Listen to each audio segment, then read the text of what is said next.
The Slithering Shadow by Robert E. Howard. Chapter 1.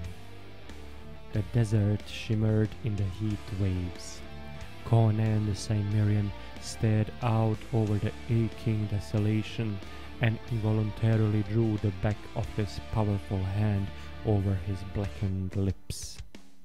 He stood like a bronze image in the sand, apparently impervious to the murderous sun, though his only garment was a silk loincloth, girdled by a wide gold-buckled belt, from which hung a saber and a broad-bladed poniard. On his clean-cut limbs were evidences of scarcely healed wounds. At his feet rested a girl, one white arm clasping his knee, against which her blonde head drooped. Her white skin contrasted with his hard bronzed limbs. Her short silken tunic, low-necked and sleeveless, girdled at the waist, emphasized rather than concealed her lively figure. Conan shook his head, blinking. The sun's glare half blinded him. He lifted a small canteen from his belt and shook it, scowling at the faint splashing within. The girl moved warily, whimpering. "Oh, Conan, we shall die here. I'm so thirsty." The Cimmerian growled wordlessly, glaring truculently at the surrounding waste, with out-thrust jaw and blue eyes smoldering savagely from under his black tousled mane, as if the desert were a tangible enemy. He stooped and put the canteen to the girl's lips. "Drink till I tell you to stop, Natala," he commanded. She drank with little panting gasps, and he did not check her. Only when the canteen was empty did she realize that he had deliberately allowed her to drink all their water supply, little enough that it was. Tears sprang to her eyes. "Oh, Conan," she wailed, wringing her hands. "Why did you let me drink it all? I did not know. Now there is none for you." "Hush," he growled. "Don't waste your strength in weeping." Straightening, he threw the canteen from him. "Why did you do that?" she whispered. He did not reply, standing motionless and immobile, his fingers closing slowly about the hilt of his saber. He was not looking at the girl. His fierce eyes seemed to plumb the mysterious purple hazes of the distance. Endowed with all the barbarian's ferocious love of life and instinct to live, Conan the Cimmerian yet knew that he had reached the end of his trail. He had not come to the limits of his endurance, but he knew another day under the merciless sun in those waterless wastes would bring him down. As for the girl, she had suffered enough. Better a quick, painless sword stroke than a lingering agony that faced him. Her thirst was temporarily quenched.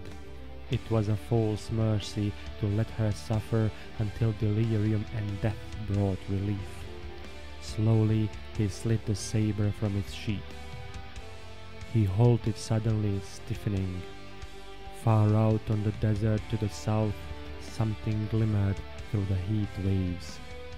At first he thought it was a phantom, one of the mirages which had mocked and maddened him in that accursed desert. Shading his sun-dazzled eyes, he made out spires and minarets and gleaming walls. He watched it grimly, waiting for it to fade and vanish. Natala had ceased to sob. She struggled to her knees and followed his gaze. "Is it a city, Conan?" she whispered, too fearful to hope. "Or is it but a shadow?" The Cimmerian did not reply for a space. He closed and opened his eyes several times. He looked away, then back. The city remained where he had first seen it. "The devil knows," he grunted. "It is worth a try, though." He thrust the saber back in its sheath. Stooping, he lifted Natala in his mighty arms as though she had been an infant. She resisted weakly. Don't waste your strength carrying me, Conan, she pleaded. I can walk. The ground gets rockier here, he answered. You will soon wear your sandals to shreds. Glancing at her soft green footwear. Besides, if we are to reach that city at all, we must do it quickly, and I can make better time this way. The chance for life had lent fresh vigor and resilience to the Cimmerian's steely thews. He strode out across the sandy waste as if he had just begun his journey. A barbarian of barbarians, the vitality and endurance of the wild were his, granting him survival where civilized men would have perished. He and the girl were, so far as he knew, the sole survivors of the Prince Almoric's army, that mad motley horde which, following the defeated rebel Prince of Koth, swept through the lands of Shem like a devastating sandstorm and drenched the outlands of Stygia with blood. With a Stygian host on its heels, it had cut its way through the black kingdom of Kush, only to be annihilated on the edge of the southern desert. Conan likened it in his mind to a great torrent, dwindling gradually as it rushed southward, to run dry at last in the sands of the naked desert. The bones of its members, mercenaries, outcasts, broken men, outlaws, lay strewn from the Gothic uplands to the dunes of the wilderness. From that final slaughter, when the Stygians and the Kushites closed in on the trapped remnants, Conan had cut his way clear and fled on a camel with a girl. Behind them the land swarmed with enemies. The only way open to them was the desert to the south. Into those menacing depths they had plunged. The girl was Brythunian, whom Conan had found in the slave market of a stormed Shemite city, and appropriated. She had had nothing to say in the matter, but her new position was so far superior to the lot of any Hyborian woman in a Shemitish seraglio that she accepted it thankfully. So she had shared in the adventures of Almoric's damned horde. For days they had fled into the desert, pursued so far by Stygian horsemen that when they took off the pursuit, they dared not turn back. They pushed on, seeking water, until the camel died. Then they went on foot. For the past few days their suffering had been intense. Conan had shielded Natala all he could, and the rough life of the camp had given her more stamina and strength than the average woman possesses. But even so, she was not far from collapse. The sun beat fiercely on Conan's tangled black mane. Waves of dizziness and nausea rose in his brain, but he set his teeth and strode on unwaveringly. He was convinced that the city was a reality and not a mirage. What they would find there, he had no idea. The inhabitants might be hostile. Nevertheless, it was a fighting chance, and that was as much as he had ever asked. The sun was nigh to setting when they halted in front of the massive gate, grateful for the shade. Conan stood Natala on her feet and stretched his aching arms. Above them the walls towered some 30 feet in height, composed of a smooth greenish substance that shone almost like glass. Conan scanned the parapets, expecting to be challenged, but saw no one. Impatiently he shouted and banged on the gate with his saber hilt, but only the hollow echoes mocked him. Natala cringed close to him, frightened by the silence. Conan tried the portal and stepped back, drawing his saber as it swung silently inward. Natala stifled a cry. Oh, look, Conan!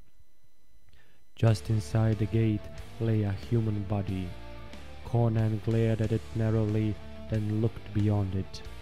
He saw a wide open expanse like a court, bordered by the arched doorways of houses composed of the same greenish material as the outer walls. These edifices were lofty and imposing, pinnacled with shining domes and minarets. There was no sign of life among them. In the center of the court rose the square curve of a well, and the sight stung Conan, whose mouth felt caked with dry dust. Taking Natala's wrist, he drew her through the gate and closed it behind him. "Is he dead?" she whispered, shrinkingly indicating the man who lay limply before the gate. The body was that of a tall, powerful individual, apparently in his prime. The skin was yellow, the eyes slightly slanted. Otherwise the man differed little from the Hyborian type. He was clad in high-strapped sandals and a tunic of purple silk, and a short sword in a cloth of gold scabbard hung from his girdle. Conan felt his flesh. It was cold. There was no sign of life in the body. "Not a wound on him," grunted the Cimmerian, "but he is dead as Almoric with 40 Stygian arrows in him. In Crom's name, let's see to the well. If there's water in it, we'll drink, dead man or no."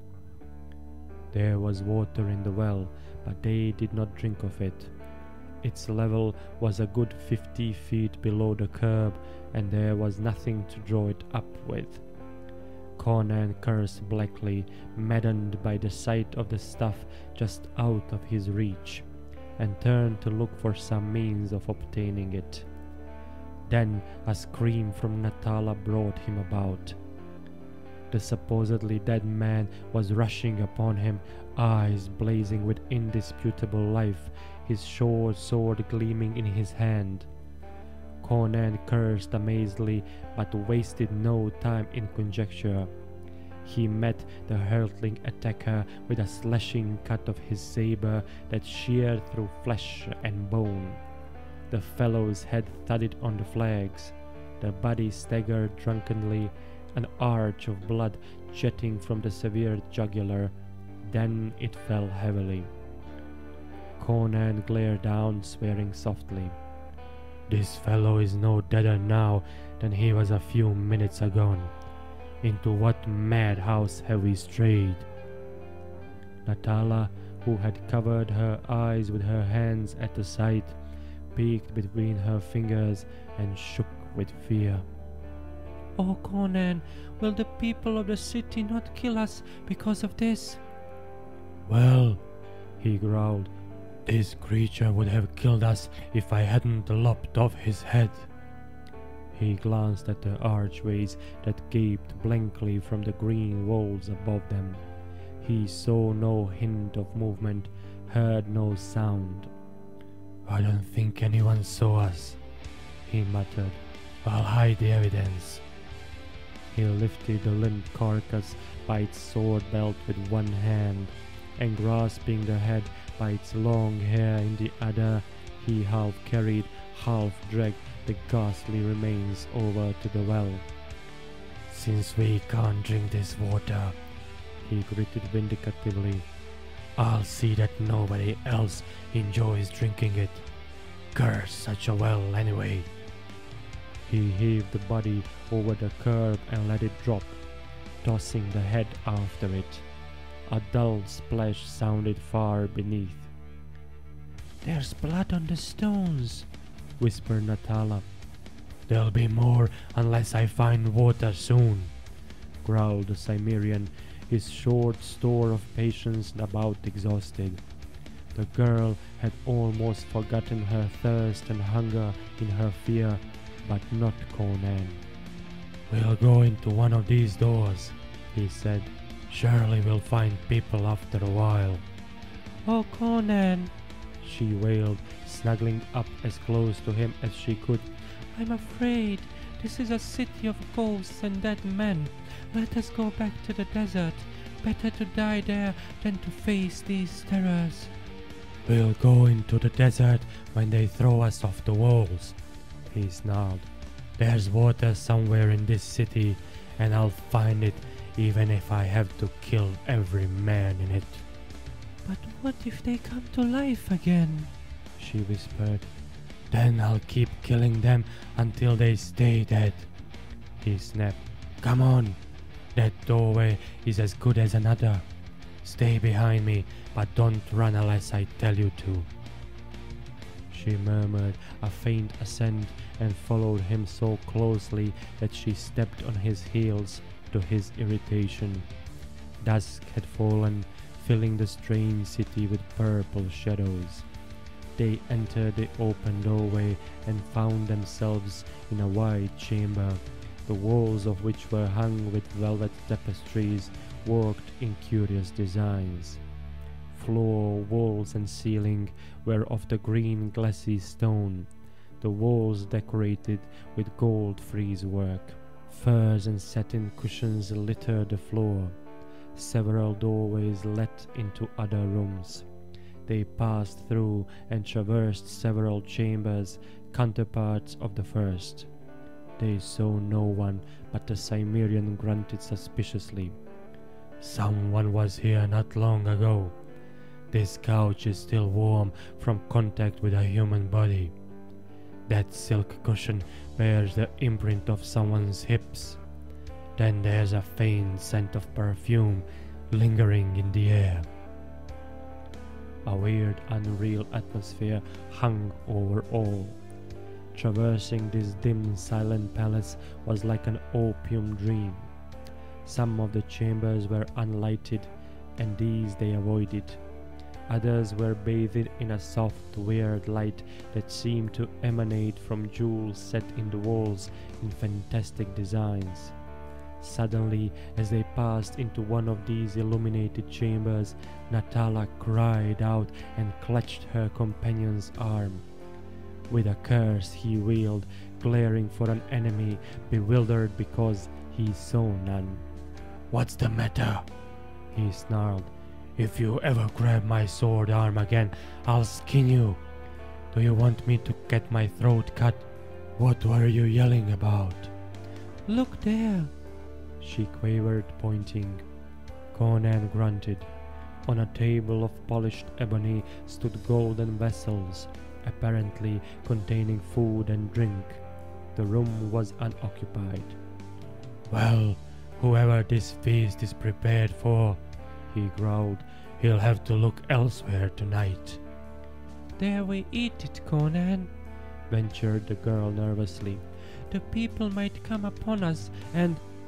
Lir ad mananan maklira, he swore, grabbing her by the nape of her neck and thrusting her into a gilded chair at the end of the table with no great ceremony. We starve and you make objections. Eat! He took the chair at the other end and, seizing a jade goblet, emptied it at a gulp. It contained a crimson wine-like liquor of a peculiar tang, unfamiliar to him, but it was like nectar to his parched gullet. His thirst allayed, he attacked the food before him with rare gusto. It too was strange to him, exotic fruits and unknown meats. The vessels were of exquisite workmanship, and there were golden knives and forks as well.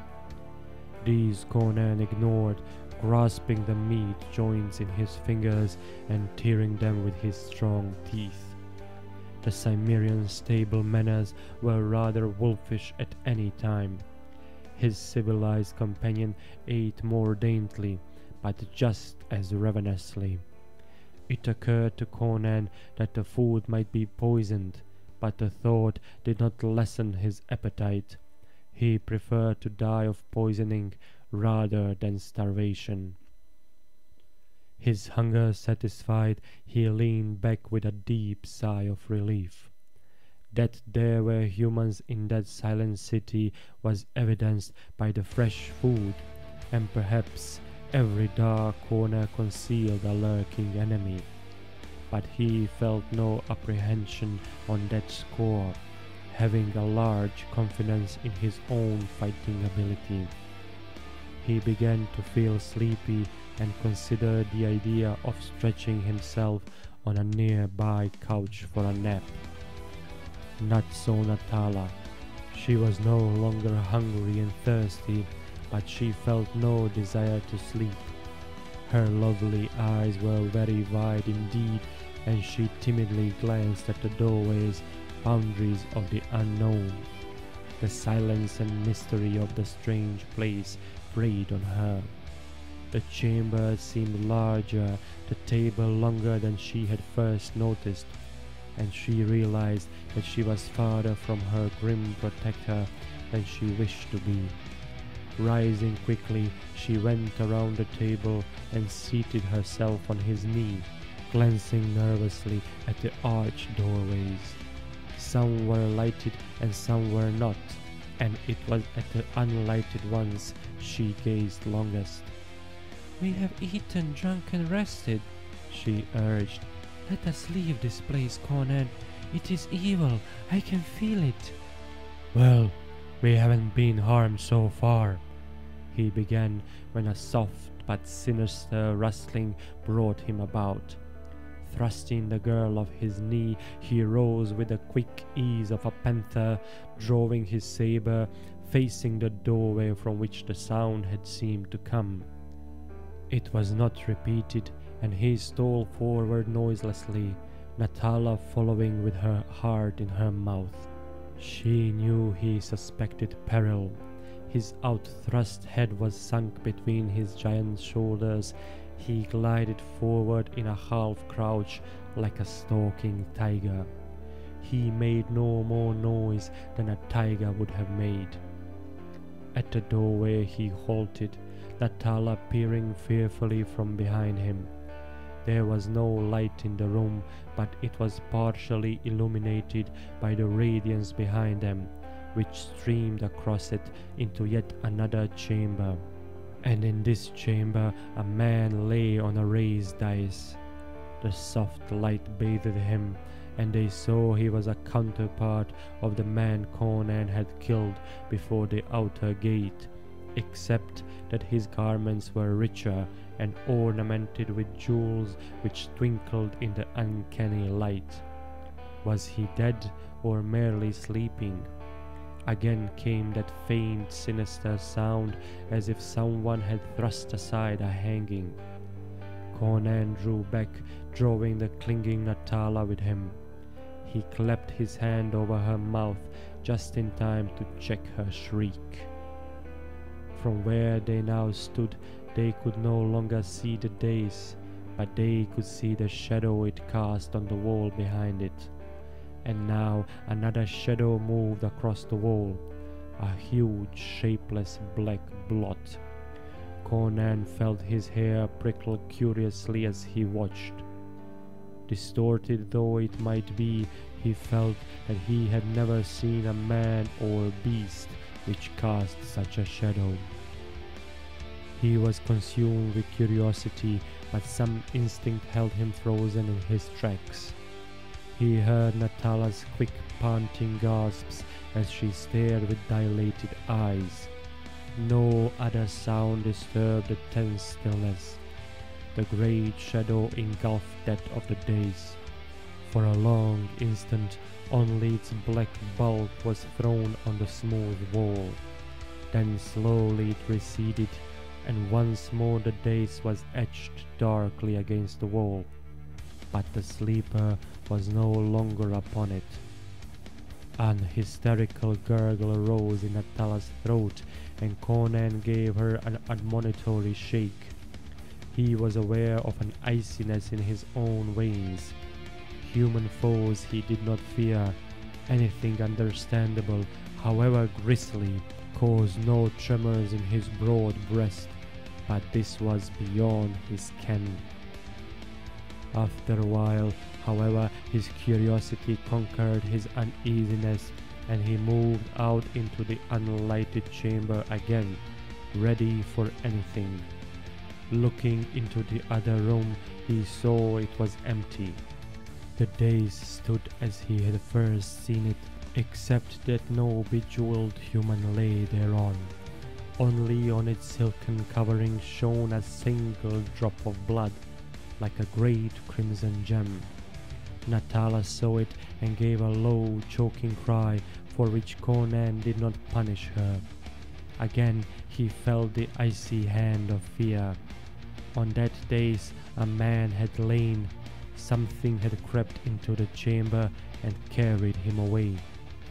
What that something was, Conan had no idea, but an aura of unnatural horror hung over those dim-lit chambers. He was ready to depart. Taking Natala's hand, he turned back, then hesitated. Somewhere back among the chambers they had traversed, he heard the sound of a footfall. A human foot, bare or softly shod, had made that sound, and Conan, with the wariness of a wolf, turned quickly aside. He believed he could come again into the outer court and yet avoid the room from which the sound had appeared to come. But they had not crossed the first chamber on their new route when the rustle of a silken hanging brought them about suddenly. Before a curtained alcove stood a man eyeing them intently. He was exactly like the others they had encountered, tall, well-made, clad in purple garments with a jeweled girdle. There was neither surprise nor hostility in his amber eyes. They were dreamy as a lotus eater's. He did not draw the short sword at his side. After a tense moment he spoke, in a far-away detached tone and a language his hearers did not understand. On a venture, Conan replied in Stygian, and the stranger answered in the same tongue. "Who are you?" "I am Conan, a Cimmerian," answered the barbarian. "This is Natala of Brithunia. What city is this?" The man did not at once reply. His dreamy, sensuous gaze rested on Natala, and he drawled, "Of all my rich visions, this is the strangest. O girl of the golden locks, from what far dreamland do you come? From Andara, or Tothra, or Kuth of the star girdle?" "What madness is this?"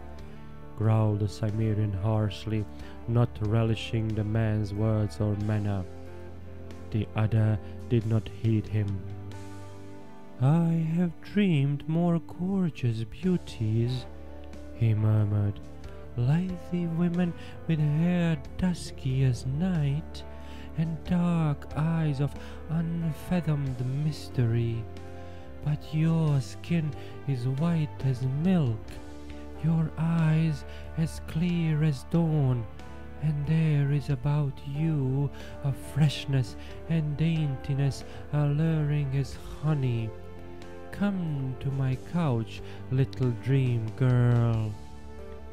He advanced and reached for her, and Conan struck aside his hand with a force that might have broken his arm.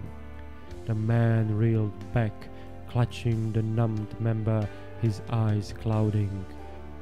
"What rebellion of ghost is this?" he muttered. "Barbarian, I command ye, begone, fade, dissipate, fade, vanish." "I'll vanish your head from your shoulders," snarled the infuriated Cimmerian, his saber gleaming in his hand. "Is this the welcome you give strangers? By Crom, I'll drench these hangings in blood." The dreaminess had faded from the other's eyes to be replaced by a look of bewilderment.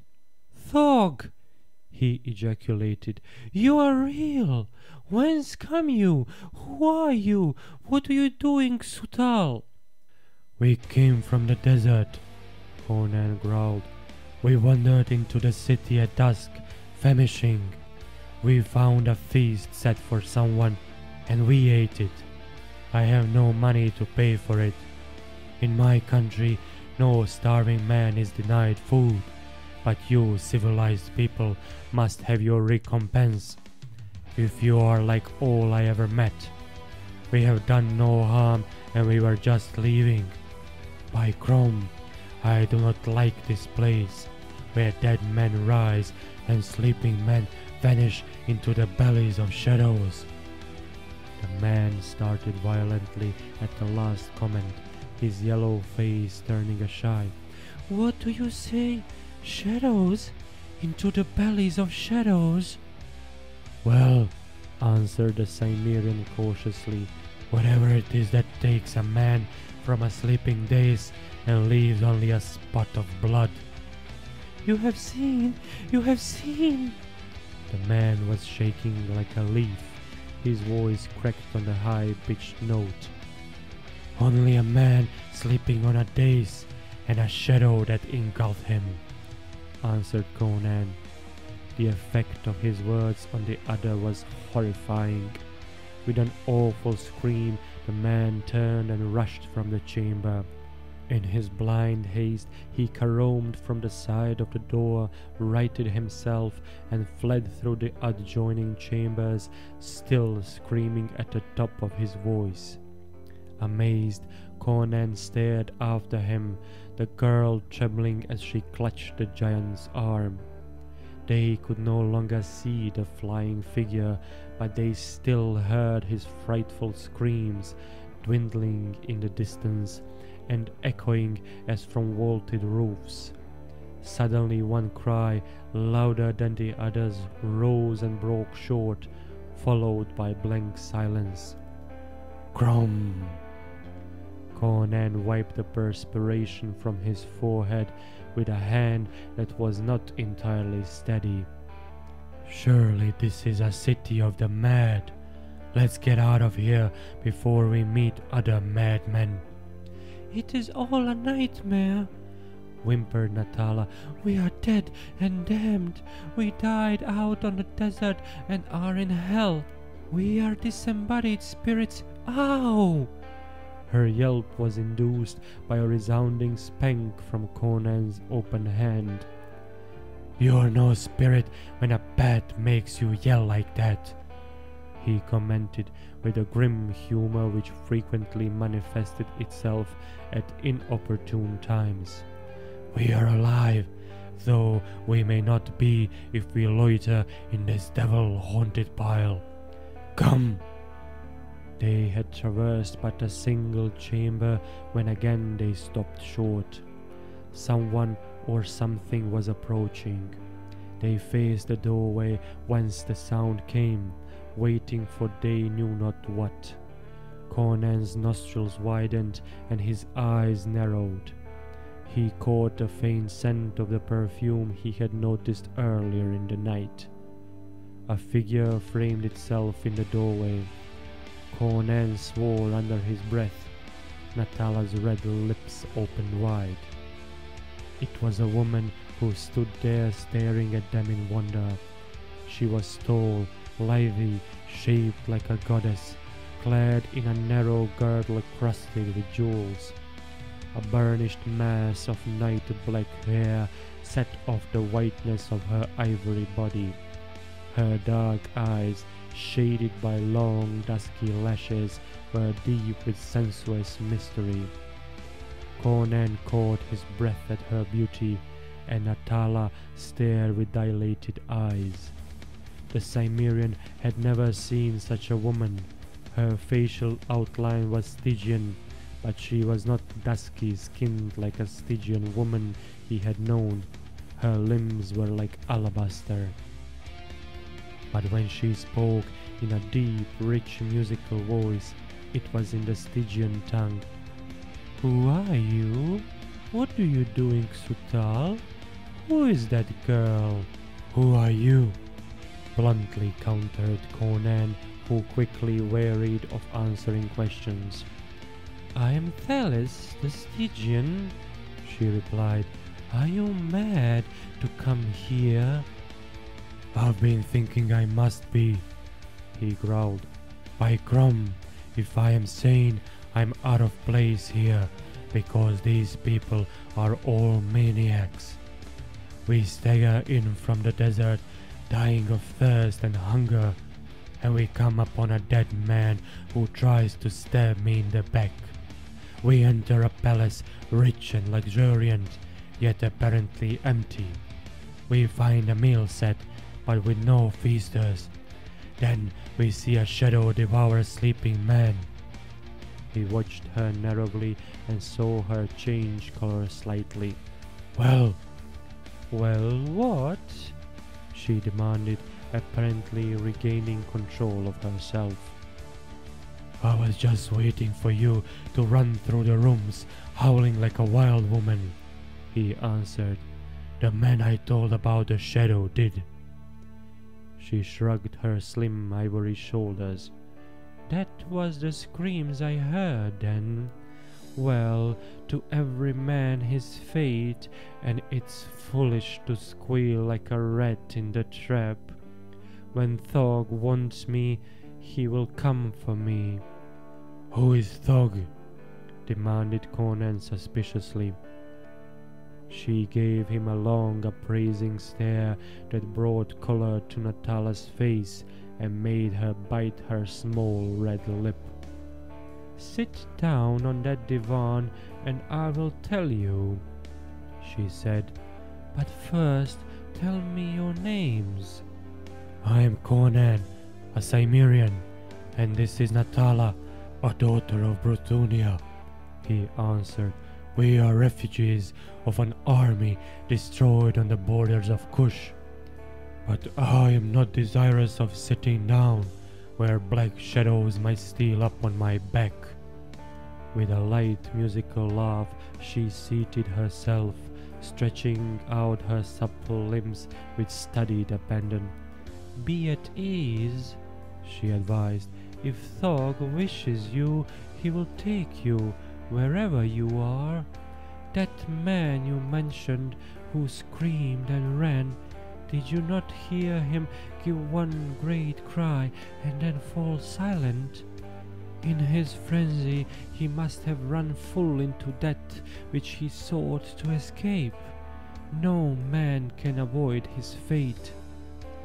Conan grunted non-committally, but he sat down on the edge of a couch, his saber across his knees, his eyes wandering suspiciously about the chamber.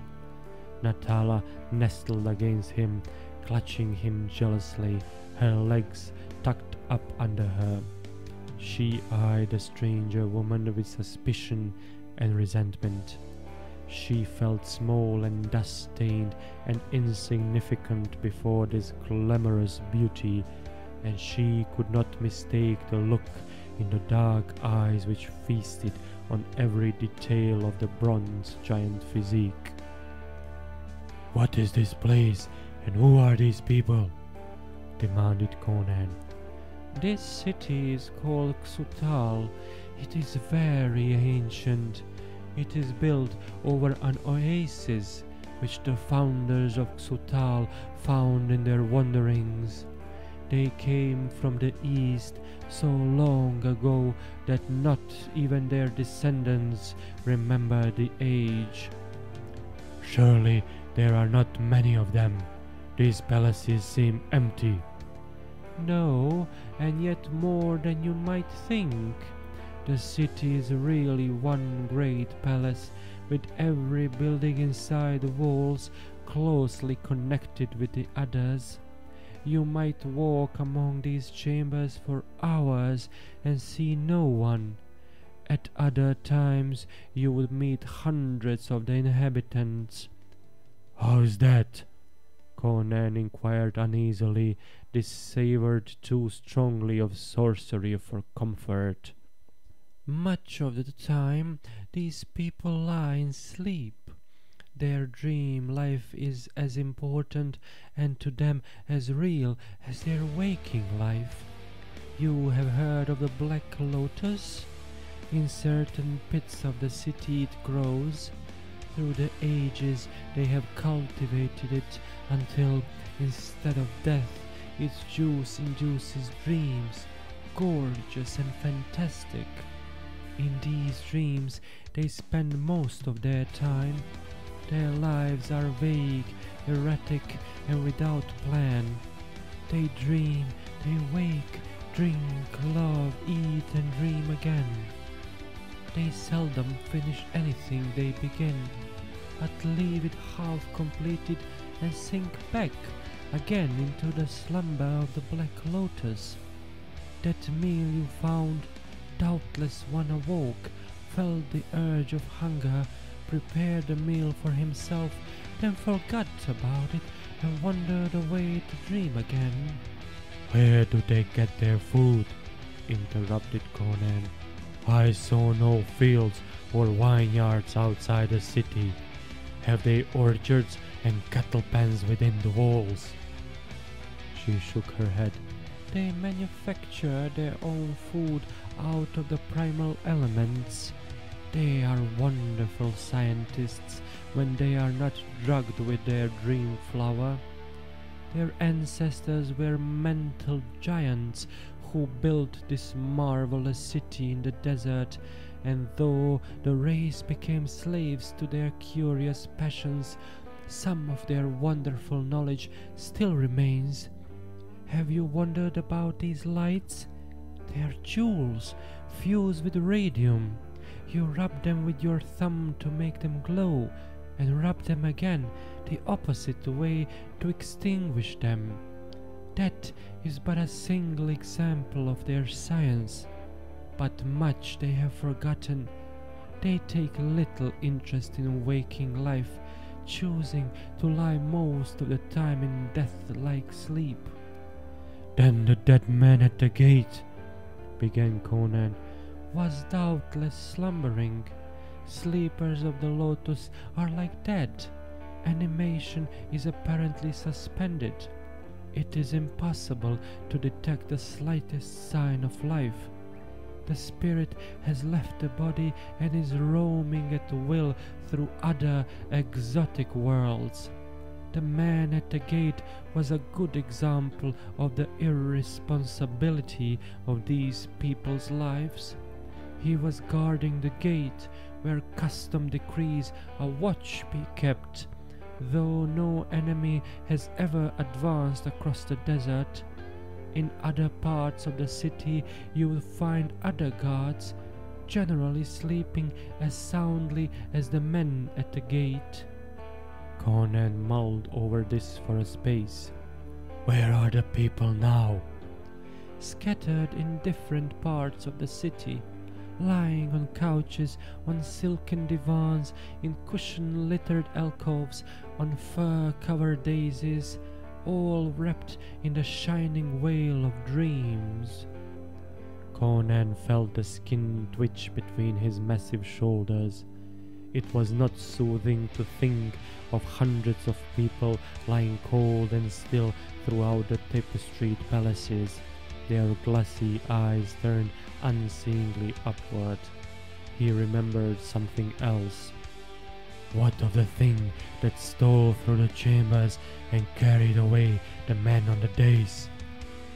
A shudder twitched her ivory limbs. That was Thog, the ancient, the god of Xuthal, who dwells in the sunken dome in the center of the city. He has always dwelt in Xuthal. Whether he came here with the ancient founders or was here when they built this city, no one knows. But the people of Xuthal worship him. Mostly he sleeps below the city, but sometimes at irregular intervals he grows hungry, and then he steals through the secret corridors and the dim-lit chambers, seeking prey. Then none is safe. Natala moaned with terror and clasped Conan's mighty neck, as if to resist an effort to drag her from her protector's side. "Crom!" he ejaculated aghast. "You mean to tell me these people lie down calmly and sleep, with this demon crawling among them. It is only occasionally that he is hungry, she repeated.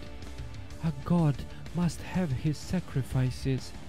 When I was a child in Stygia, the people lived under the shadow of the priests. None ever knew when he or she would be seized and dragged to the altar. What difference whether the priests give a victim to the gods or the god comes for his own victim? Such is not the custom of my people, Conan growled, nor of Natala's either. The Hyborians do not sacrifice humans to their god, Mitra. And as for my people, by Crom, I'd like to see a priest try to drag a Cimmerian to the altar. There be blood spilt, but not as the priest intended. You are a barbarian, laughed Thelis, but with a glow in her luminous eyes. Thog is very ancient and very terrible. These folk must be either fools or heroes, grunted Conan, to lie down and dream their idiotic dreams, knowing they might awaken in his belly. She laughed. They know nothing else. For untold generations, Thog has preyed on them. He has been one of the factors which have reduced their numbers from thousands to hundreds. A few more generations and they will be extinct, and Thog must either fare forth into the world for new prey or retire to the underworld whence he came so long ago. They realize their ultimate doom, but they are fatalists, incapable of resistance or escape. Not one of the present generation has been out of sight of these walls. There is an oasis a day's march to the south. I have seen it on the old maps their ancestors drew on parchment, but no man of Xuthal has visited it for 3 generations, much less made any attempt to explore the fertile grasslands which the maps show lying another day's march beyond it. They are a fast-fading race, drowned in lotus dreams, stimulating their waking hours by means of the golden wine which heals wounds, prolongs life, and invigorates the most sated debauchee. Yet they cling to life and fear the deity they worship. You saw how one went mad at the knowledge that Thog was rowing the palaces. I have seen the whole city screaming and tearing its hair, and running frenziedly out of the gates, to cover outside the walls and draw lots to see which would be bound and flung back through the arched doorways to satisfy Thog's lust and hunger.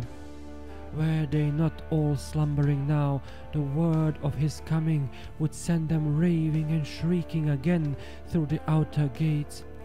"Oh, Conan," begged Natala hysterically, "let us flee." In good time, muttered Conan, his eyes burning on Thelis's ivory limbs. What are you, a Stygian woman, doing here? I came here when a young girl, she answered, leaning lithely back against the velvet divan and intertwining her slender fingers behind her dusky head. I am the daughter of a king, no common woman, as you can see by my skin, which is as white as that of your little blonde there. I was abducted by a rebel prince who, with an army of Kushite bowmen, pushed southward into the wilderness, searching for a land he could make his own. He and all his warriors perished in the desert, but one, before he died, placed me on a camel and walked beside it until he dropped and died in his tracks. The beast wandered on, and I finally passed into delirium from thirst and hunger, and awakened in this city. They told me I had been seen from the walls early in the dawn, lying senseless beside a dead camel. They went forth and brought me in and revived me with their wonderful golden wine, and only the sight of a woman would have led them to have ventured that far from their walls. They were naturally much interested in me, especially the men. As I could not speak their language, they learned to speak mine. They are very quick and able of intellect. They learned my language long before I learned theirs. But they were more interested in me than in my language. I have been, and am, the only thing for which a man of them will forego his lotus dreams for a space. She laughed wickedly, flashing her audacious eyes meaningly at Conan. Of course, the women are jealous of me, she continued tranquilly. They are handsome enough in their yellow-skinned way, but they are dreamy and uncertain as the men, and these latter like me not only for my beauty, but for my reality. I am no dream. Though I have dreamed the dreams of the lotus, I am a normal woman, with earthly emotions and desires. With such, these moon-eyed yellow women cannot compare. That is why it would be better for you to cut that girl's throat with your saber before the men of Xuthal waken and catch her. They will put her through paces she never dreamed of. She is too soft to endure what I have thrived on. I am a daughter of Luxor, and before I had known 15 summers, I had been led through the temples of Derketo, the dusky goddess, and had been initiated into the mysteries. Not that my first years in Xuthal were years of unmodified pleasure. The people of Xuthal have forgotten more than the priestesses of Derketo ever dreamed. They live only for sensual joys. Dreaming or waking, their lives are filled with exotic ecstasies beyond the ken of ordinary men. Damn degenerates, growled Conan. It is all in the point of view, smiled Felis lazily. Well, he decided, we are merely wasting time. I can see this is no place for ordinary mortals. We'll be gone before your morons awake, or Thog comes to devour us. I think the desert would be kinder. Natala, whose blood had curled in her veins at Felis's words, fervently agreed.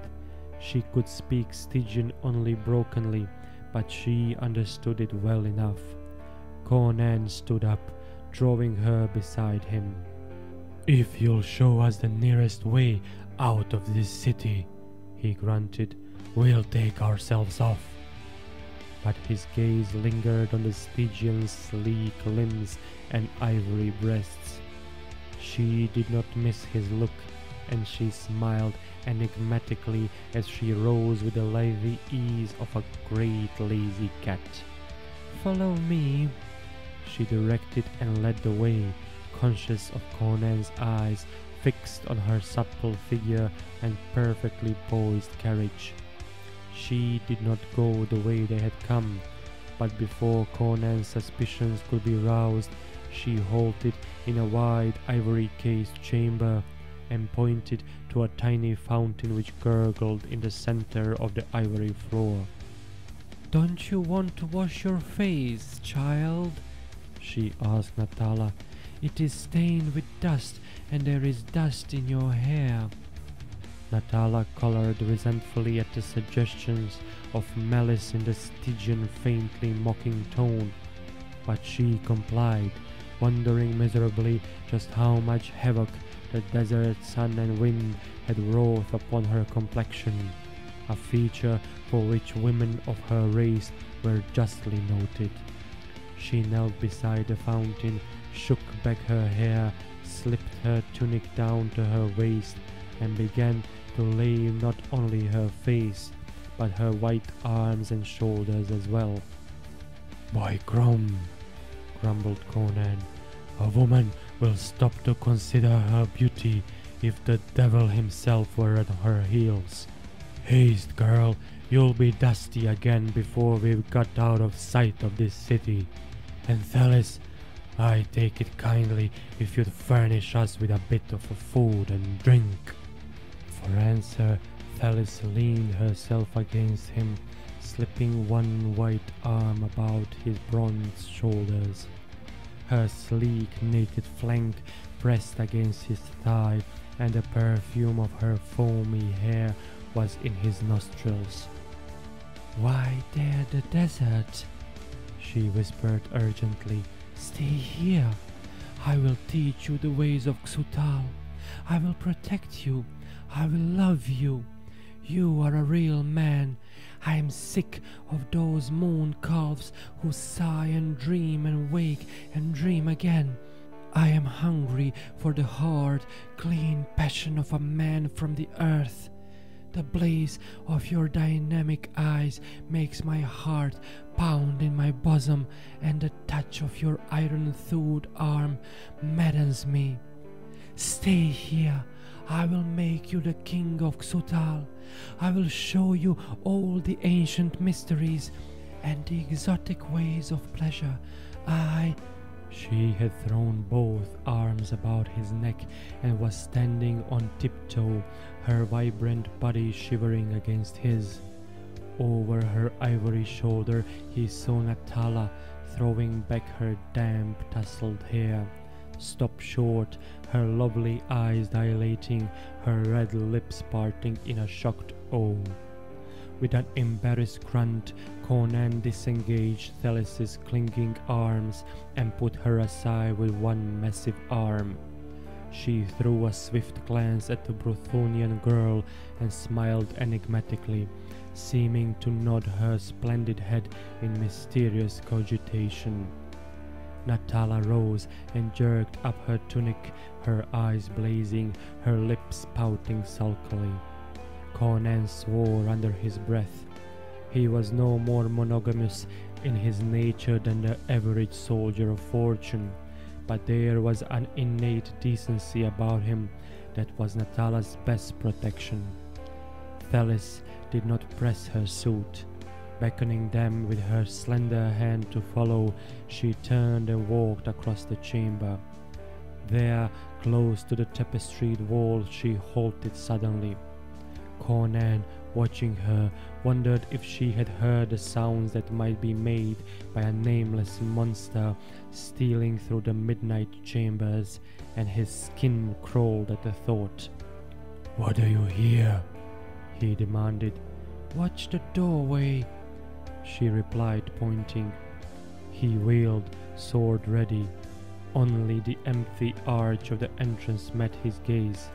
Then behind him sounded a quick, faint, scuffling noise, a half-choked gasp. He whirled.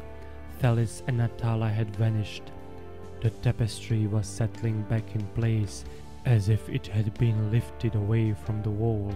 As he gaped bewilderedly, from behind that tapestried wall rang a muffled scream in the voice of the Brothonian girl. Chapter 2. When Conan turned in compliance with Thelis's request to glare at the doorway opposite, Natala had been standing just behind him, close to the side of the Stygian. The instant the Cimmerian's back was turned, Thelis, with a pantherish quickness almost incredible, clapped her hand over Natala's mouth, stifling the cry she tried to give. Simultaneously, the Stygian's other arm was passed about the blonde girl's supple waist, and she was jerked back against the wall, which seemed to give away as Thelis's shoulder pressed against it. A section of the wall swung inward, and through a slit that opened in the tapestry, Thelis slid with her captive, just as Conan wheeled back. Inside was utter blackness as the secret door swung to again. Thelis paused to fumble at it for an instant, apparently sliding home a bolt, and as she took her hand from Natala's mouth to perform this act, The Brythonian girl began to scream at the top of her voice. Thelis's laugh was like poisoned honey in the darkness. Scream if you will, little fool. It will only shorten your life. At that, Natala ceased suddenly and cowered, shaking in every limb. Why do you do this? She begged. What are you going to do? I am going to take you down this corridor for a short distance, answered Thelis, and leave you for one who will sooner or later come for you. Oh! Natala's voice broke in a sob of terror. Why should you harm me? I have never injured you. I want your warrior. You stand in my way. He desires me. I could read the look in his eyes. But for you, he would be willing to stay here and be my king.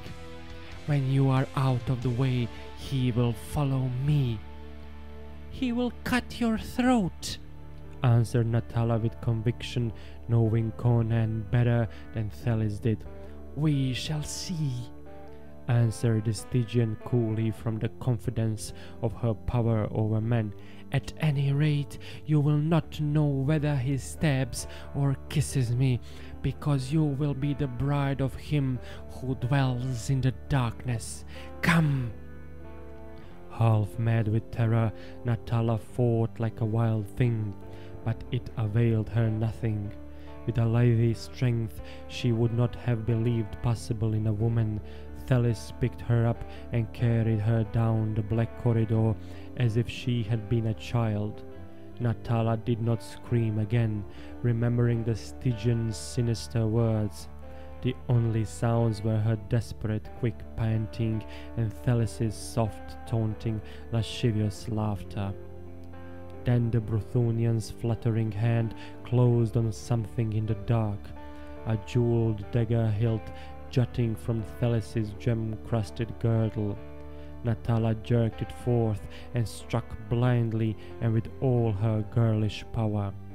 A scream burst from Thelis's lips, feline in its pain and fury. She reeled, and Natala slipped from her relaxing grasp to bruise her tender limbs on the smooth stone floor. Rising, she scurried to the nearest wall and stood there panting and trembling, flattening herself against the stones. She could not see Thelis, but she could hear her. The Stygian was quite certainly not dead. She was cursing in a steady stream, and her fury was so concentrated and deadly that Natala felt her bones turn to wax, her blood to ice. "Where are you, you little she-devil?" gasped Thelis. "Let me get my fingers on you, and I'll—" Natala grew physically sick as Thelis described the bodily injuries she intended to inflict on her rival. The Stygian's choice of language would have shamed the toughest courtesan in Aquilonia. Natala heard her groping in the dark, and then a light sprang up. Evidently, whatever fear Thelis felt on the black corridor was submerged in her anger. The light came from one of the radium gems which adorned the walls of Xuthal. This Thelis had rubbed, and now she stood bathed in its reddish glow, a light different from that which the others had emitted. One hand was pressed to her side, and blood trickled between the fingers. But she did not seem weakened or badly hurt, and her eyes blazed fiendishly. What little courage remained to Natala ebbed away at the sight of the Stygian standing lined in that weird glow, her beautiful face contorted with a passion that was no less than hellish. She now advanced with a pantherish tread, drawing her hand away from her wounded side and shaking the blood drops impatiently from her fingers. Natala saw that she had not badly harmed her rival. The blade had glanced from the jewels of Thelis's girdle and inflicted only a very superficial flesh wound, only enough to rouse the Stygian's unbridled fury. "Give me that dagger, you fool!" she gritted, striding up to the cowering girl. Natala knew she ought to fight while she had the chance, but she simply could not summon up the courage. Never much of a fighter, the darkness, violence and horror of her adventure had left her limp, mentally and physically. Thalis snatched the dagger from her leg's fingers and threw it contemptuously aside. "You little slut!" She ground between her teeth, slapping the girl viciously with either hand. "Before I drag you down the corridor and throw you into Thog's jaws, I'll have a little of your blood myself. You would dare to knife me? Well, for that audacity you shall pay." Seizing her by the hair, Thalis dragged her down the corridor a short distance to the edge of the circle of light. A metal ring showed in the wall above the level of a man's head. From it depended a silken cord. As in a nightmare, Natala felt her tunic being stripped from her, and the next instant Thalis had jerked up her wrist and bound them to the ring, where she hung, naked as the day she was born, her feet barely touching the floor. Twisting her head, Natala saw Thalis unhook a jewel-handled whip from where it hung on the wall near the ring. The lashes consisted of 7 round silk cords, harder yet more pliant than leather thongs. With a hiss of vindicative gratification, Thalis drew back her arm, and Natala shrieked as the cords curled across her loins. The tortured girl writhed, twisted, and tore agonizedly at the thongs which imprisoned her wrists. She had forgotten the lurking menace her cries might summon, and so apparently had Thalis. Every stroke evoked screams of anguish. The whippings Natala had received in the Shemite slave markets paled to insignificance before this. She had never guessed the punishing power of hard-woven silk cords. Their caress was more exquisitely painful than any birch twigs or leather thongs. They whistled venomously as they cut the air. Then, as Natala twisted her tear-stained face over her shoulder to shriek for mercy, something froze her cries. Agony gave place to paralyzing horror in her beautiful eyes. Struck by her expression, Thalis checked her lifted hand and whirled quick as a cat. Too late. An awful cry rang from her lips as she swayed back, her arms upflung. Natala saw her for an instant, a white figure of fear etched against a great black shapeless mass that towered over her. Then the white figure was whipped off its feet, the shadow receded with it, and in the circle of dim light, Natala hung alone, half fainting with terror. From the black shadows came sounds, incomprehensible and blood-freezing. She heard Thalis's voice pleading frenziedly, but no voice answered. There was no sound except the Stygian's panting voice, which suddenly rose to screams of agony, and then broke in hysterical laughter, mingled with sobs. This dwindled to a convulsive panting, and presently this too ceased, and a silence more terrible hovered over the secret corridor. Nauseated with horror, Natala twisted about and dared to look fearfully in the direction the black shape had carried Thalis. She saw nothing, but she sensed an unseen peril, more grisly than she could understand. She fought against a rising tide of hysteria. Her bruised wrists her smarting body were forgotten in the teeth of this menace, which she dimly felt threatened not only her body, but her soul as well. She strained her eyes into the blackness beyond the rim of the dim light, tense with fear of what she might see. A whimpering gasp escaped her lips. The darkness was taking form. Something huge and bulky grew up out of the void. She saw a great misshapen head emerging into the light. At least she took it for a head, though it was not the member of any sane or normal creature. She saw a grey toad-like face, the features of which were as dim and unstable as those of a spectre seen in a mirror of nightmare. Great pools of light that might have been eyes blinked at her, and she shook at the cosmic lust reflected there. She could tell nothing about the creature's body. Its outline seemed to waver and alter subtly even as she looked at it. Yet its substance was apparently solid enough. There was nothing misty or ghostly about it. As it came toward her, she could not tell whether it walked, wriggled, flew, or crept. Its method of locomotion was absolutely beyond her comprehension. When it had emerged from the shadows, she was still uncertain as to its nature. The light from the radium gem did not illumine it as it would have illumined an ordinary creature. Impossible as it seemed, the being seemed almost impervious to the light.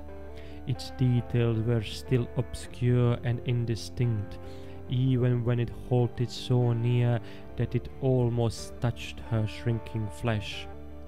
Only the blinking toad-like face stood out with any distinctness. The thing was a blur in the sight, a black blot of shadow that normal radiance would neither dissipate nor illuminate. She decided she was mad because she could not tell whether the being looked up at her or towered above her. She was unable to say whether the dim, repulsive face blinked up at her from the shadows at her feet or looked down at her from an immense height. But if her sight convinced her that whatever its mutable qualities, it was yet composed of solid substance, her sense of feel further assured her of that fact.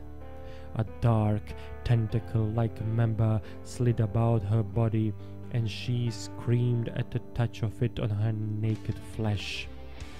It was neither warm nor cold, rough nor smooth. It was like nothing that had ever touched her before, and at its caress she knew such fear and shame as she had never dreamed of. All the obscenity and salacious infamy spawned in the muck of the abysmal pits of life seemed to drown her in seas of cosmic filth. And in that instant she knew that whatever form of life this thing represented, it was not a beast. She began to scream uncontrollably. The monster tugged at her as if to tear her from the ring by sheer brutality. Then something crashed above their heads, and a form hurtled down through the air to strike the stone floor. Chapter 3. When Conan wailed to see the tapestry settling back in place and to hear Natala's muffled cry, he hurled himself against the wall with a maddened roar. Rebounding from the impact that would have splintered the bones of a lesser man, he ripped away the tapestry, revealing what appeared to be a blank wall. Beside himself with fury, he lifted his saber as though to hew through the marble, when a sudden sound brought him about, eyes blazing.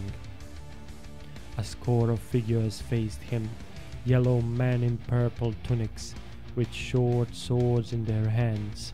As he turned, they surged in on him with hostile cries. He made no attempt to conciliate them. Maddened at the disappearance of his sweetheart, the barbarian reverted to type.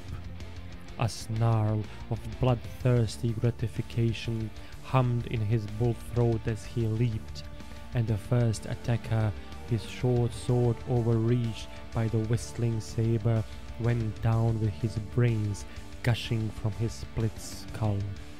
Wheeling like a cat, Conan caught a descending wrist on his edge, and the hand gripping the short sword flew into the air, scattering a shower of red drops.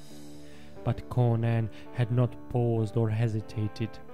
A pantherish twist and shift of his body avoided the blundering rush of two yellow swordsmen, and the blade of one, missing its objective, was sheathed in the breast of the other.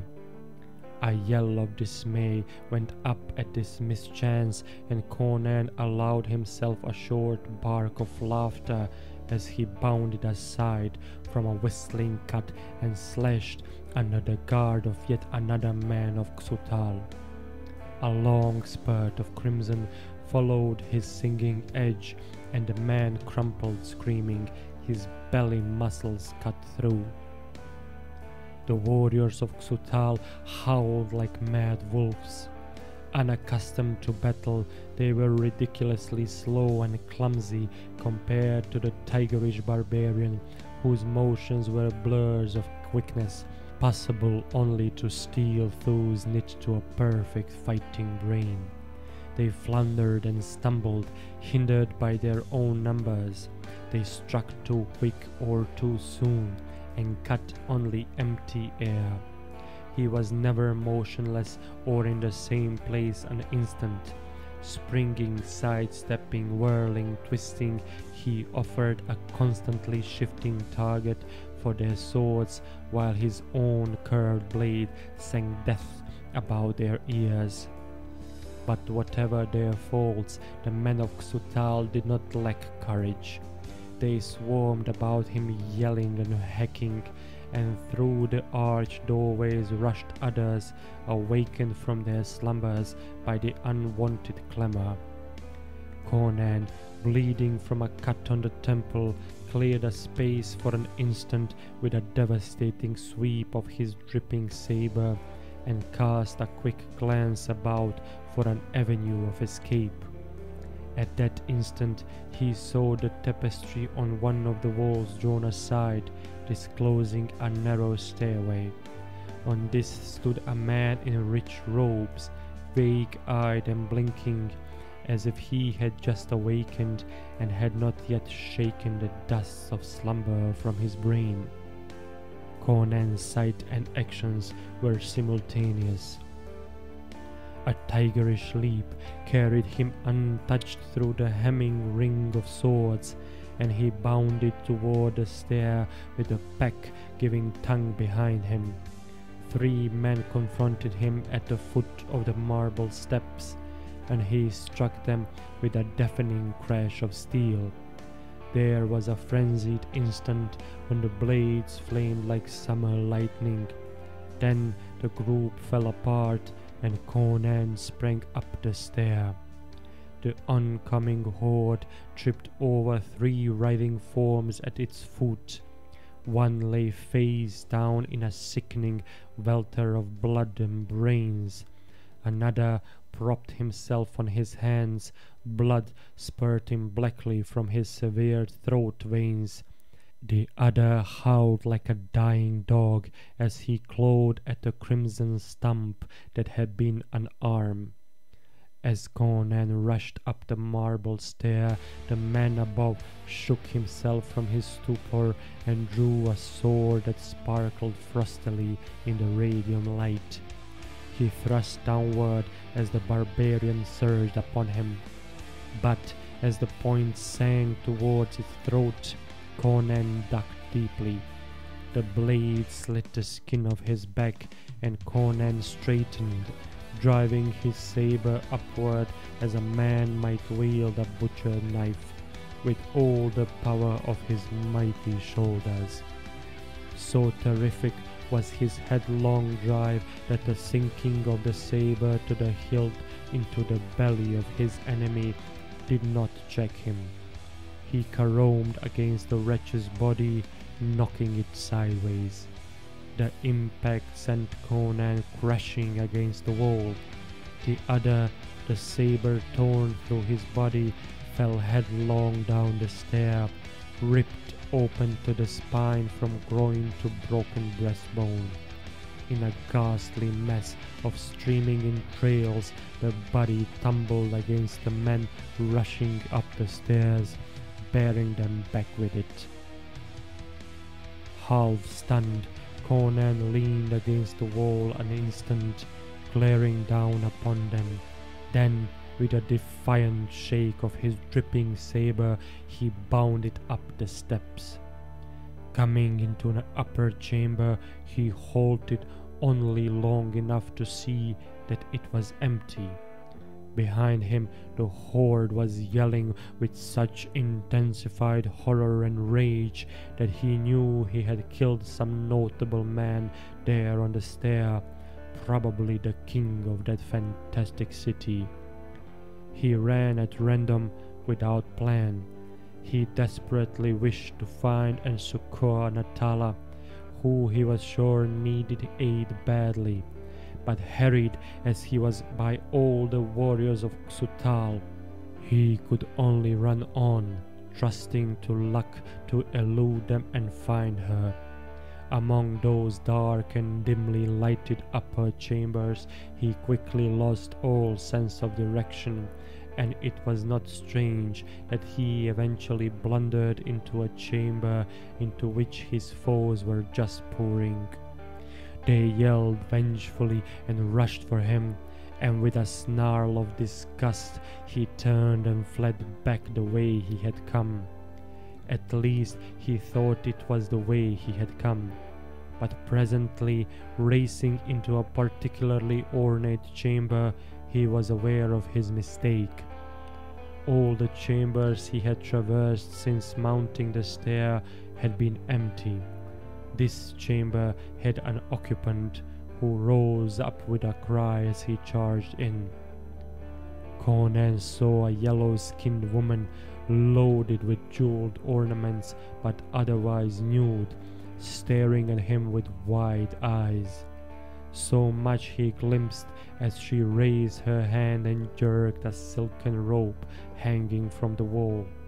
Then the floor dropped from under him, and all his steel-trap coordination could not save him from the plunge into the black depths that opened beneath him.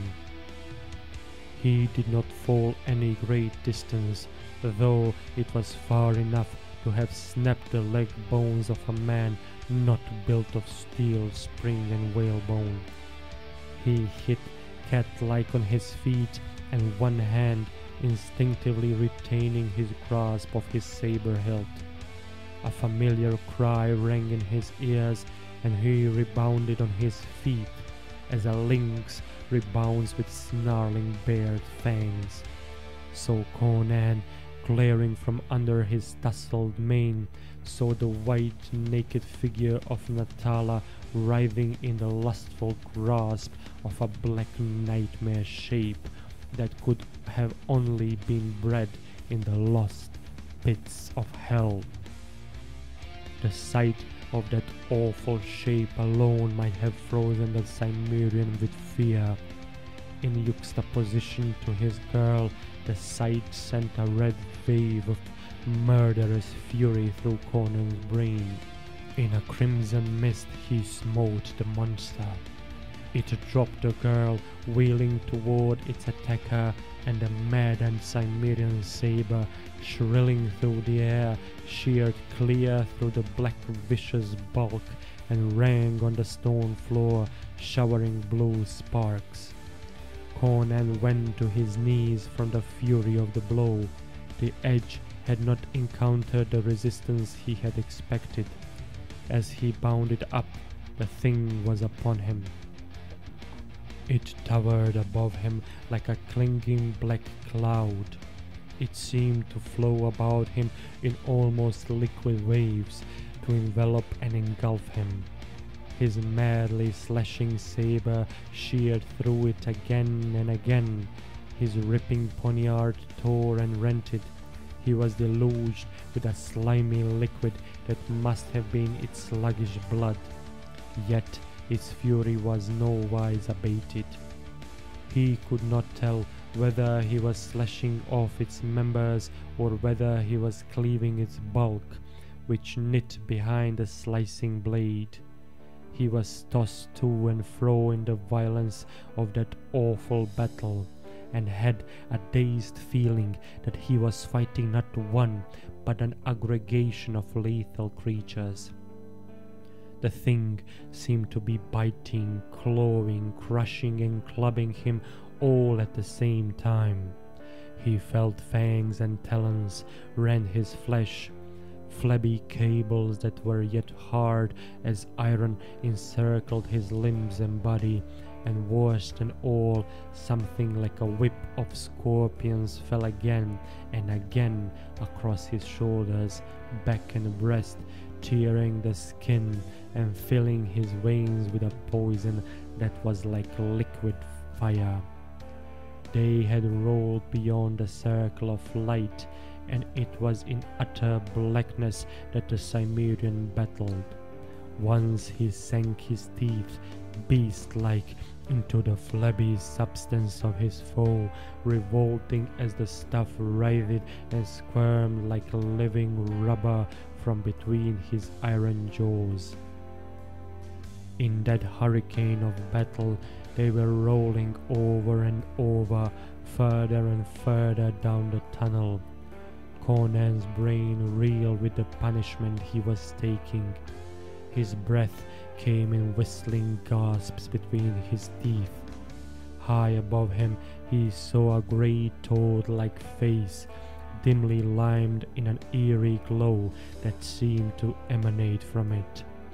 And with a panting cry that was half curse, half gasp of straining agony, he lunged toward it, thrusting with all his waning power.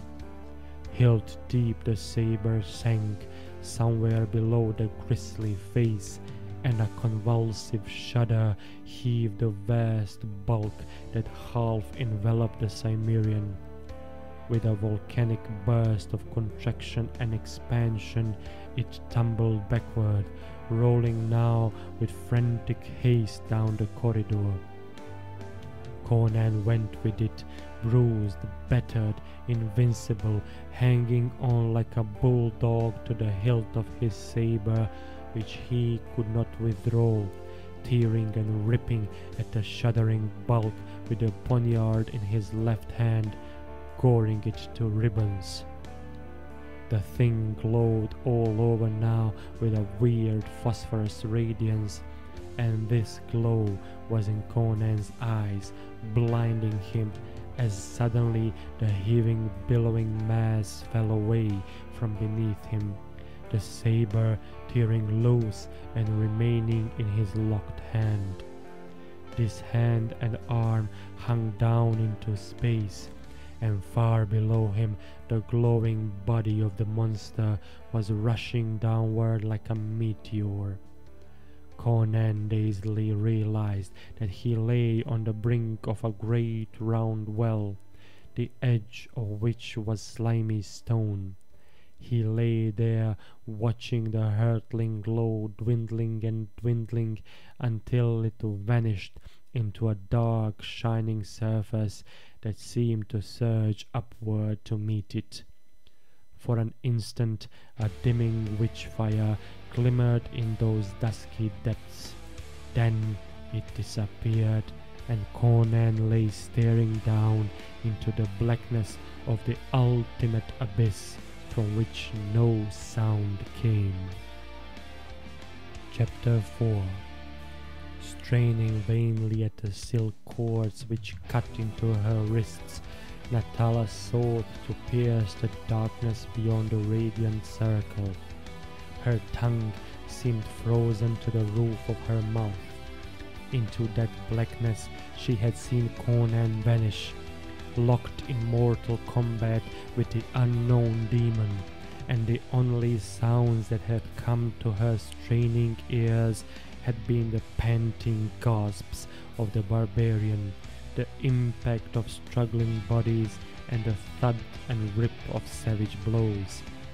These ceased, and Natala swayed dizzily on her cords, half fainting. A footstep roused her out of her apathy of horror to see Conan emerging from the darkness. At the sight, she found her voice in a shriek which echoed down the vaulted tunnel. The man handling the Cimmerian had received was appalling to behold. At every step he dripped blood. His face was skinned and bruised as if he had been beaten with a bludgeon. His lips were pulped, and blood oozed down his face from a wound in his scalp. There were deep gashes in his thighs, calves, and forearms, and great bruises showed on his limbs and body from impacts against the stone floor. But his shoulders, back, and upper breast muscles had suffered most. The flesh was bruised, swollen, and lacerated, the skin hanging in loose strips as if he had been lashed with wire whips. "Oh, Conan," she sobbed, "what has happened to you?" He had no breath for conversation, but his smashed lips writhed in what might have been grim humor as he approached her. His hairy breast, glistening with sweat and blood, heaved with his panting. Slowly and laboriously he reached up and cut her cords, then fell back against the wall and leaned there, his trembling legs braced wide. She scrambled up from where she had fallen and caught him in a frenzied embrace, sobbing hysterically. "Oh, Conan, you are wounded unto death. Oh, what shall we do?"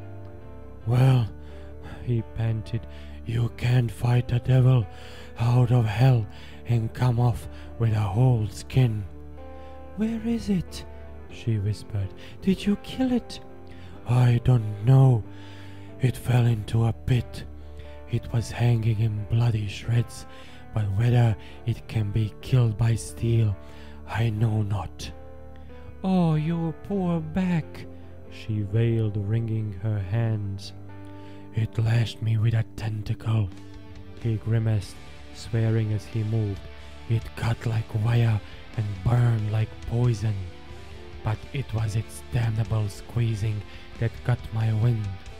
It was worse than a python. If half my guts are not mashed out of place, I'm much mistaken." "What shall we do?" she whimpered. He glanced up. The trap was closed. No sound came from above. "We can't go back through the secret door," he muttered. "That room is full of dead men, and doubtless warriors keep watch there. They must have thought my doom sealed when I plunged through the floor above, or else they dare not follow me into this tunnel. Twist that radium gem off the wall." As I groped my way back up the corridor, I felt arches opening into other tunnels. We'll follow the first we come to. It may lead to another pit or to the open air. We must chance it. We can't stay here and rot." Natala obeyed, and holding the tiny point of light in his left hand and his bloody saber in his right, Conan started down the corridor.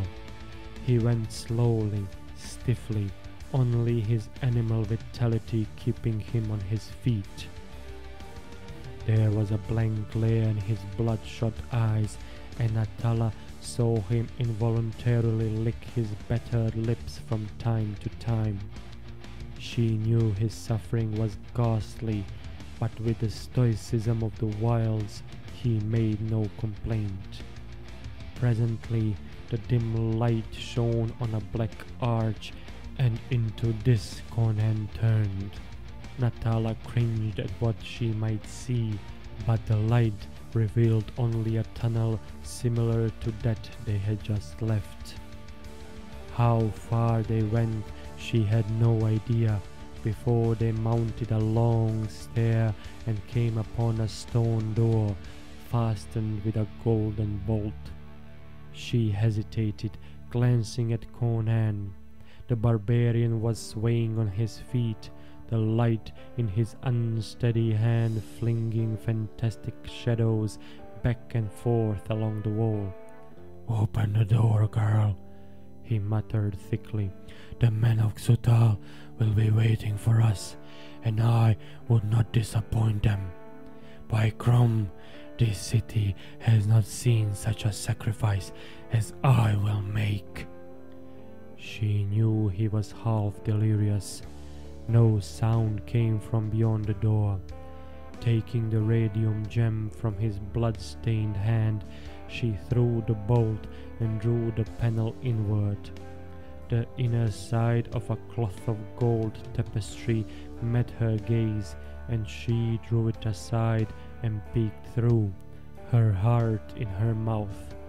She was looking into an empty chamber, in the center of which a silvery fountain tinkled. Conan's hand fell heavily on her naked shoulder. "Stand aside, girl," he mumbled. "Now is the feasting of swords." "There is no one in the chamber," she answered, "but there is water." "I hear it." He licked his blackened lips. "We will drink before we die." He seemed blinded. She took his darkly stained hand and led him through the stone door. She went on tiptoe, expecting a rush of yellow figures through the arches at any instant.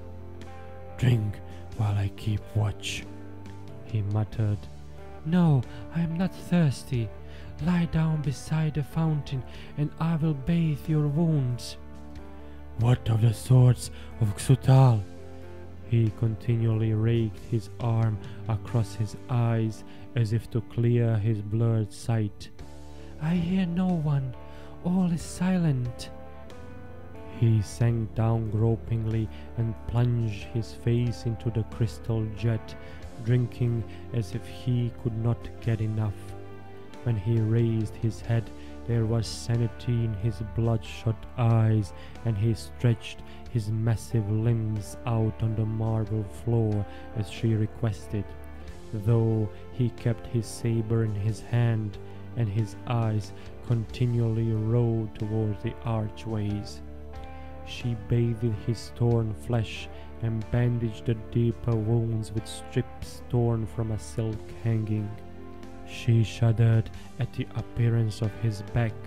The flesh was discolored, mottled, and spotted black and blue and a sickly yellow where it was not raw. As she worked, she sought frantically for a solution to their problem. If they stayed where they were, they would eventually be discovered. Whether the men of Xuthal were searching the palaces for them, or had returned to their dreams, she could not know. As she finished her task, she froze. Under the hanging that partly concealed an alcove, she saw a hand's breadth of yellow flesh. Saying nothing to Conan, she rose and crossed the chamber softly, grasping his poniard. Her heart pounded suffocatingly as she cautiously drew aside the hanging.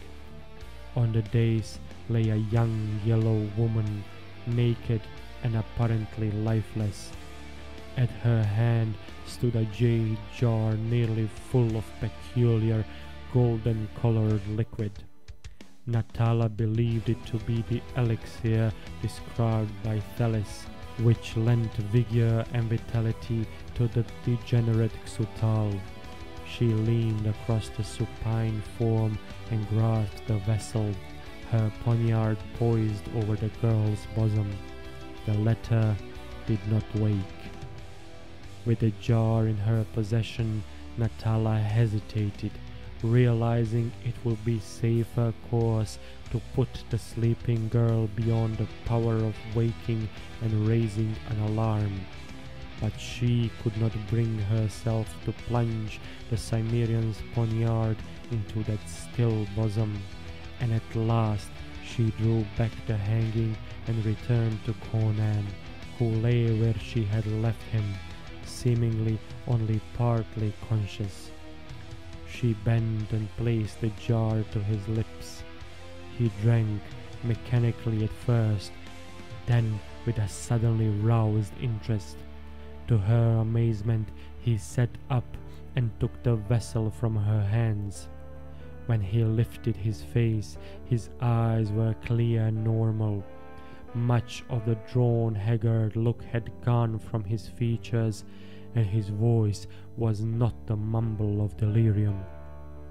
"Crom, where did you get this?" She pointed. "From that alcove where a yellow hussy is sleeping." He thrust his muzzle again into the golden liquid. "By Crom," he said with a deep sigh, "I feel new life and power rush like wildfire through my veins. Surely this is the very elixir of life." "We had best go back into the corridor," Natala ventured nervously. "We shall be discovered if we stay here long. We can hide there until your wounds heal." "Not I," he grunted. "We are not rats to hide in the dark burrows. We leave this devil city now and let none seek to stop us." "But your wounds," she wailed. "I do not feel them," he answered. "It may be a false strength this liquor has given me, but I swear I am aware of neither pain nor weakness." With sudden purpose, he crossed the chamber to a window she had not noticed.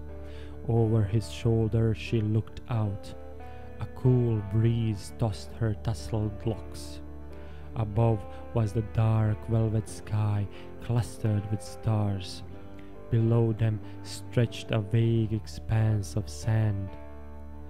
"Thelis said the city was one great palace," said Conan. "Evidently some of the chambers are built like towers on the wall. This one is. Chance had led us well." "What do you mean?" she asked, glancing apprehensively over her shoulder. "There is a crystal jar on that ivory table," he answered. "Fill it with water and tie a strip of that thorn hanging about its neck for a handle while I rip up this tapestry." She obeyed without question, and when she turned from her task, she saw Conan rapidly tying together the long, tough strips of silk to make a rope, one end of which he fastened to the leg of the massive ivory table. "We'll take our chance with the desert," said he.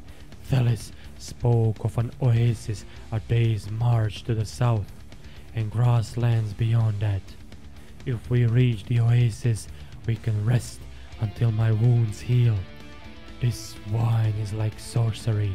Little while ago I was a little more than a dead man.